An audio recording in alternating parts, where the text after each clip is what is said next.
Shalom, peuple de Dieu, je suis encore dans la joie de revenir au milieu de vous. C'est votre humble serviteur, l'évangéliste Michel Banfou. Je viens encore avec un message de la part de notre Seigneur, Roi de gloire, le véritable Dieu. Pour un message pour ses enfants, un message particulier pour ses enfants des par le monde. Si vous le permettez, avant toute chose, avec toute grâce et humilité, je vais commencer par la prière. Tendre Père, Roi de gloire, le véritable Dieu, merci encore une fois de plus pour cette grâce, Seigneur, humilité que tu viens de m'accorder, Seigneur, de me mettre devant cette chair pour parler de ta part, Seigneur, pour déverser, Père de gloire, Sabaoth, et le message, Seigneur, venant, Père de gloire, de toi, à tes enfants de par le monde, Seigneur.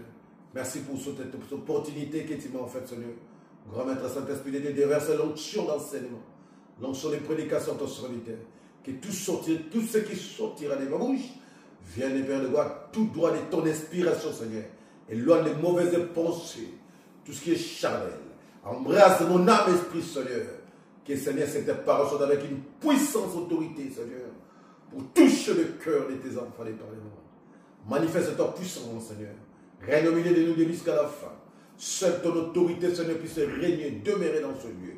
Tout esprit, seigneurie, autorité, pouvoir, principauté qui ne confesse pas les noms de Christ, le Fils unique du Très-Haut, soit chassé loin de ce lieu. Manifeste-toi puissamment. Père, ouvre l'entendement spirituel de tes enfants et par les mondes. Que cette parole puisse changer leur vie. Béni soit ton nom, Père. Que leur cœur soit disposé et disponible pour écouter un sujet de l'Éternel. La parole qui est Christ. Que la gloire de l'honneur et les rêves 14 seul et puissant ressuscité. Je suis prié au nom du Père, du Fils et du Saint-Esprit. Amen. Prenons Bible, bien-aimés, nous aurons deux versets à lire. Nous allons lire 2 Corinthiens, épître de Paul aux Corinthiens, chapitre 3, versets 7 à 9. Et puis nous allons lire Exode 34, chapitre 34, verset 30. Sans plus tarder, je lis la parole du Seigneur dans 2 Corinthiens, chapitre 3, verset 7 à 9. Épître de Paul aux Corinthiens, chapitre 3, verset 7 à 9.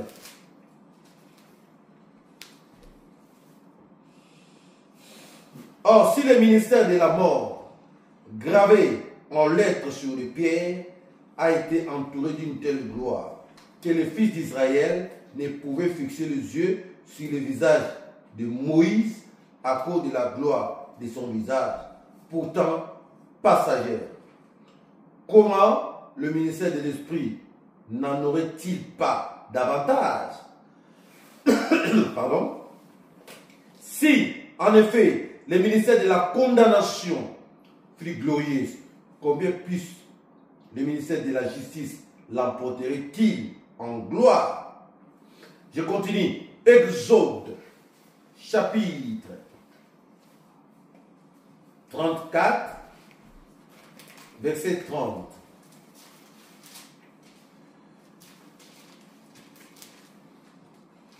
Aaron et tous les Israélites virent Moïse, et voici que la peau de son visage rayonnait, et ils avaient peur de l'approcher.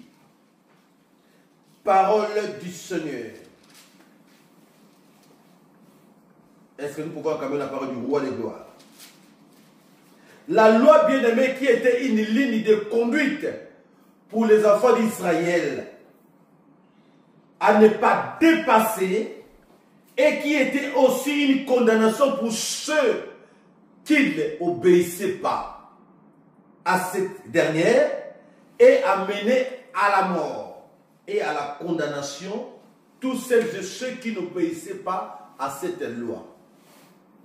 Et Christ, qui est l'offrande unique, la seule rédemption, venu pour enlever et faire disparaître la condamnation de la loi à travers son ultime obéissance et rachat de nos péchés. De telle sorte que toute personne qui va accepter Christ, Jésus le Seigneur, ne puisse pas mourir ou vivre sous la condamnation, mais être sauvé et vérité, la vie éternelle.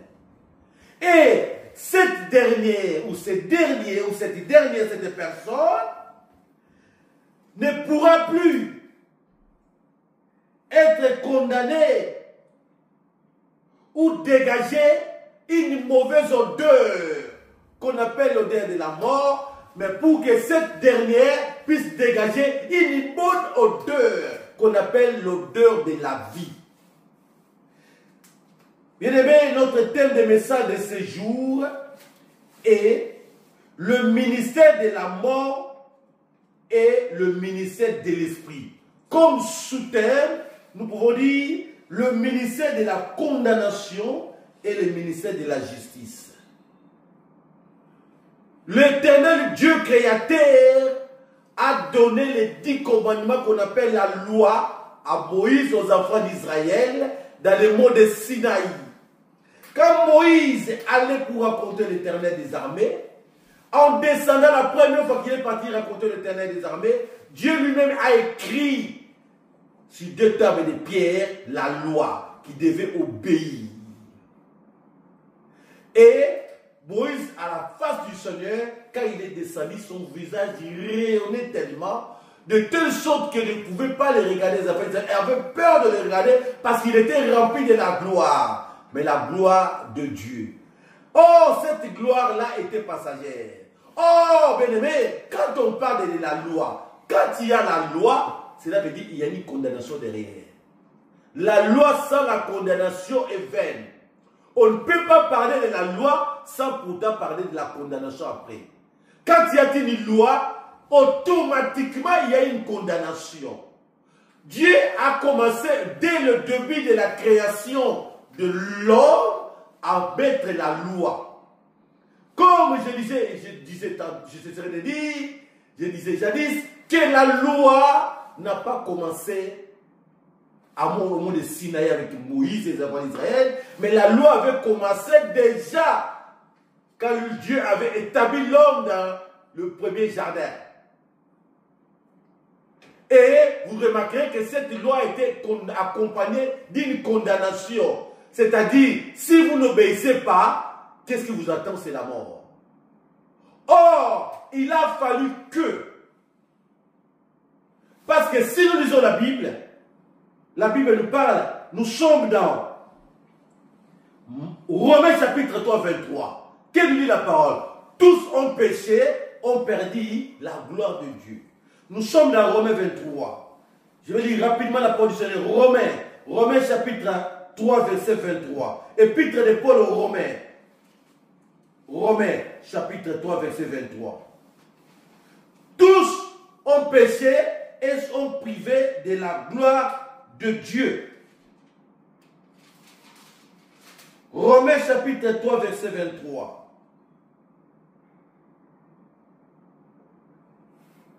Épître de Paul aux Romains chapitre 3, verset 23. La parole dit ceci. Car tous ont péché et sont privés de la gloire de Dieu. Tous ont péché, sont privés. Quand on est privé de la gloire de Dieu, c'est qu'on est quoi? On est prisonnier. Quand on est privé de la gloire de Dieu, c'est qu'on est quoi? On est emprisonné quelque part. Quand tu es privé de la gloire de Dieu, c'est que tu es esclave quelque part. À cause du péché, l'homme était devenu esclave.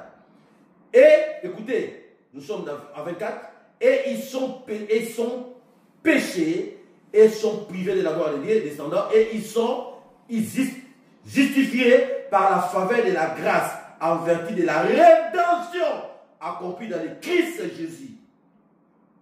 Dieu l'a exposé. Écoutez bien la parole, hein? Nous sommes dans Romains, chapitre 3, verset 25 maintenant. Dieu l'a exposé, l'instrument de propitiation par son propre sang, moyennant la foi. Il voulait montrer sa justice du fait qu'il avait passé condamnation sur le péché commis jadis. Donc Dieu, ce que je disais tout à l'heure, est que Christ est l'ultime sacrifice, l'ultime obéissance que Dieu a sacrifié, que Dieu a livré pour que nous puissions être sauvés. Mon frère, ma soeur, si tu vis dans la désobéissance, tu ne vas pas dégager une bonne odeur. La désobéissance émane de la condamnation. Je disais tantôt que l'homme avait péché, que Dieu avait établi une loi dans les jardins, de telle sorte que si l'homme désobéit à cette loi, et ce qui va suivre, c'était quoi? La condamnation, la mort. Et c'est Dieu a continué cela dans les jardins, et au mont de Sinaï, avec Moïse et les enfants d'Israël, avec les 10 commandements, de telle sorte que toute personne qui désobéira à cette loi sera condamnée. Quand il y a une loi, il y a une condamnation. Alors, Dieu par son amour infini, les péchés que les hommes ont commis depuis les premiers hommes jusqu'à l'avant l'arrivée de son Fils unique, et n'était pas pardonné. Dieu couvrait les péchés, mais Dieu ne pardonnait pas ses péchés. Il faisait comme si il les couvrait, parce que personne ne peut s'avancer devant Dieu sans qu'il est sale. Or, nous tous savons savoir, mon frère, ma soeur, bien-aimé, Dieu, notre seul, le Père éternel, Dieu créateur de toutes choses, ne supporte pas la désobéissance et l'injustice. C'est pourquoi on dit notre Dieu est juste et fidèle. À quand il y a eu, c'est la désobéissance de l'homme. Alors, pour ne pas continuer à condamner les humains, par son amour infini, Dieu a livré son Fils unique pour que l'homme puisse être sauvé. De telle sorte que la loi, qui était une gloire passagère, est venue, a été passagère. Il était une condamnation, a été enlevée par une gloire qui va rester éternelle. La gloire du Fils de Dieu. Quand tu pèches, mon frère, ma soeur, tu es en train de dégager une mauvaise odeur. Et cette odeur, c'est l'odeur de la mort. Parce que la mort te condamne. Bien que Christ, à travers le Fils unique de Dieu, nous avons reçu la rédemption. Et dans la nouvelle alliance, le Fils unique a ramené la nouvelle alliance pour dire qu'il n'y aura plus de condamnation. C'est pourquoi nous sommes toujours dans Romains. Et il n'y a maintenant aucune condamnation pour ceux qui sont en Christ. Car la loi de l'Esprit de vie, qui est en Christ, qui est au Fils unique de Dieu, nous a quoi? Délivré de la loi du péché et de la mort. Il y a maintenant donc aucune condamnation pour ceux qui sont en Christ Jésus. Car la loi de l'Esprit de vie en Christ Jésus nous a délivrés. Nous sommes bien dans Romains, chapitre 8, verset 1er. Sauvés de la loi du péché et de la mort. Vous comprenez bien? Christ est, à travers les sacrifices utiles du Fils unique de Dieu, nous sommes plus condamnés. Autrefois, nous étions condamnés. Dieu, mais Dieu condamné. Alors, le sacrifice utiles du Fils de Dieu a permis en sorte que nous ne soyons plus condamnés et que nous soyons appelés, que nous soyons dispensés de la condamnation et de la mort. Parce que nous étions privés de la gloire de Dieu.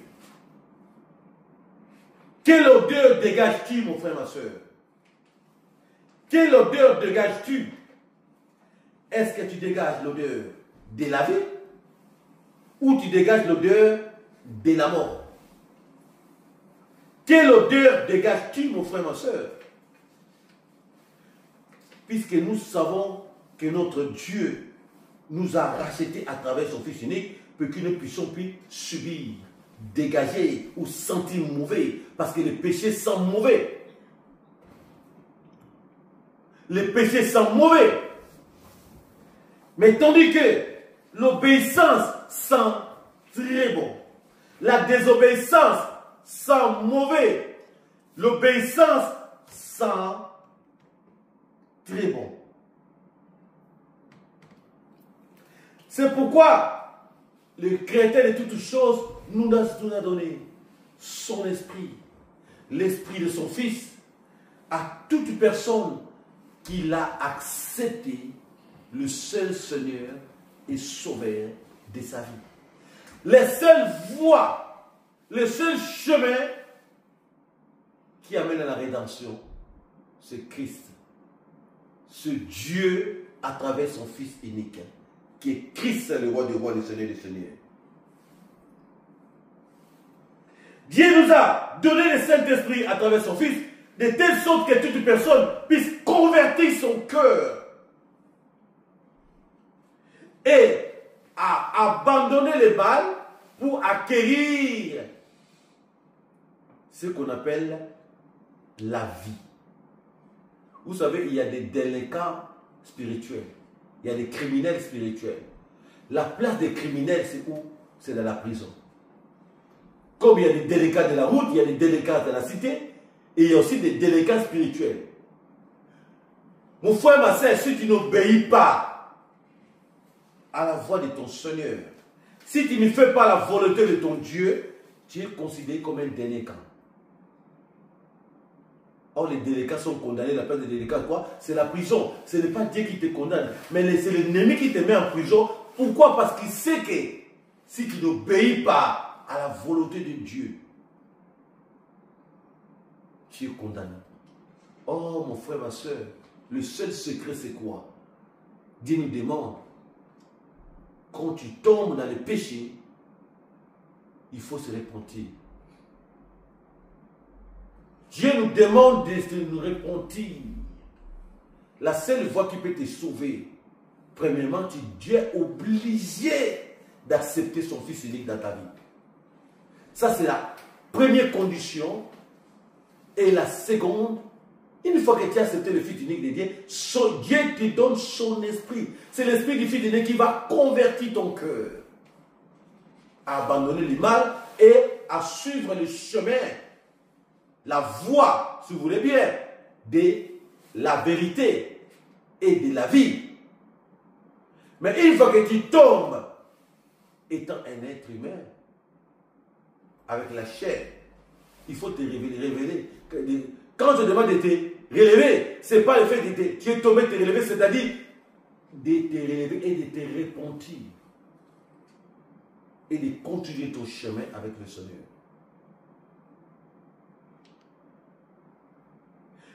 Il n'y a que deux choses qui sont importantes dans la vie des enfants de Dieu. Premièrement, il faut croire. Mais la foi sans l'obéissance est vaine. Il faut croire en Dieu et puis obéir. Je crois en Dieu et je le obéis. Et ajouter à la fin la repentance. Pourquoi? Il faut savoir se repentir. La repentance, c'est une réparation. Tu dois demander à Dieu de t'aider, de te demander à Dieu pardon, de t'aider à ne plus tomber dans cette erreur ou dans cette faute. Mon frère, ma soeur, nous étions condamnés, comme le titre vient de le dire, le thème, le ministère de la condamnation ou de la mort à travers la loi nous a ramené le ministère de la condamnation et de la mort. Tandis que Christ nous a ramené à travers son ultime sacrifice, nous a ramené le ministère de la vie et de la justice. Notre Dieu ne supporte pas l'injustice. Il y a beaucoup de brigands, des délinquants spirituels, des criminels spirituels. Or, la place des criminels, c'est dans la prison. Il y a d'autres pays, la Bible dit, la nature ne vous enseigne-t-elle pas? Un criminel, quand il tue quelqu'un, sa place, c'est où? Il y a d'autres pays qui pratiquent jusqu'aujourd'hui la peine de mort. Quand tu pêches, tu commets un crime, on te condamne. Mais nous avons été exemptés de cette condamnation à travers les sacrifices ultimes des fils uniques de Dieu. Mais qu'est-ce que nous devons faire en sorte? À ce moment-là, nous devons faire quoi, bien-aimés? Nous devons l'accepter dans nos vies, marcher avec lui et mener une vie d'obéissance et de faire à chaque fois la réparation à travers la repentance. C'est très important, mon frère, ma soeur.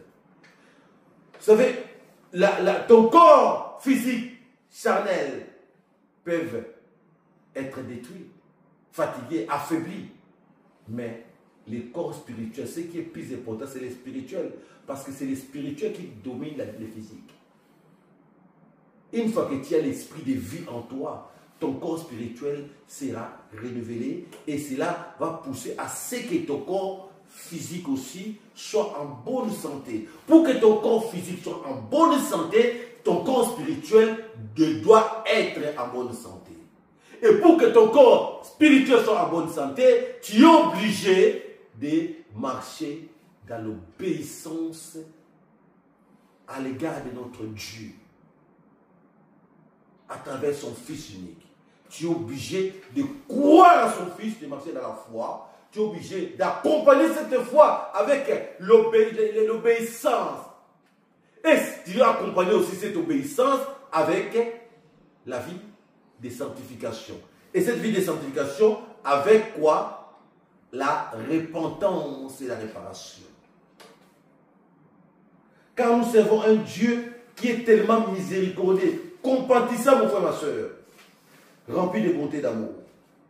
Tu peux aujourd'hui, comme je disais, mon frère, ma soeur, être fatigué des maladies.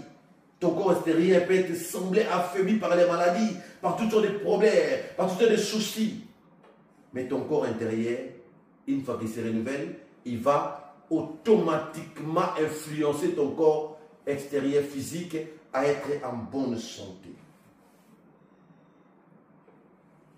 Nous devons savoir une chose, bien-aimés, les choses visibles sont passagères, tandis que les choses invisibles sont éternelles. La vie de ce monde visible que nous voyons est passagère, tandis que la vie spirituelle avec Christ, c'est une vie spirituelle qui va t'amener à la vie éternelle. Car les choses invisibles sont éternelles. Les choses visibles n'ont qu'un seul temps, bien-aimé. Les choses visibles n'ont un seul temps, tandis que les choses invisibles n'ont pas de temps. Ils n'ont pas de durée de temps, demeurent éternellement. La vie spirituelle, la vie avec Christ, c'est une vie pour l'éternité. C'est une vie qui t'amène à l'éternité, à une vie éternelle. La vie avec Christ t'ouvre la porte, t'en refait rentrer dans le chemin de la vie éternelle. Pourquoi? C'est parce qu'il est le chemin.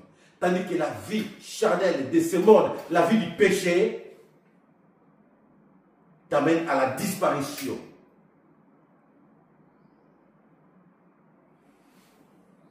C'est pourquoi, bien aimé, roi de gloire, le créateur de toutes choses, le véritable Dieu, notre Seigneur, avait permis à son instrument, à son esclave que je puisse venir avec ces messages pour interpeller ces enfants de par le monde, que nous avons, autrefois, le monde a été condamné par le ministère de la mort et de la condamnation à travers la loi. Mais le Seigneur est venu aujourd'hui avec son ultime sacrifice pour, et à travers ce sacrifice, nous a ramené le ministère de l'esprit et ou le ministère de la justice qui est venu donner la vie à nos corps qui étaient affaiblis, qui étaient devenus malades, qui étaient détruits à travers le péché et la désobéissance.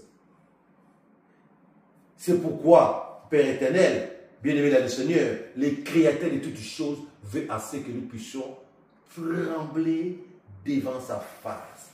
Nous devons obéir, car la parole du Seigneur nous dit ceci. Si nous lisons la parole du Seigneur bien-aimé, vous allez remarquer, autrefois les disciples dans Matthieu avaient demandé à Dieu, au Seigneur Christ, Seigneur, quel est le plus grand commandement?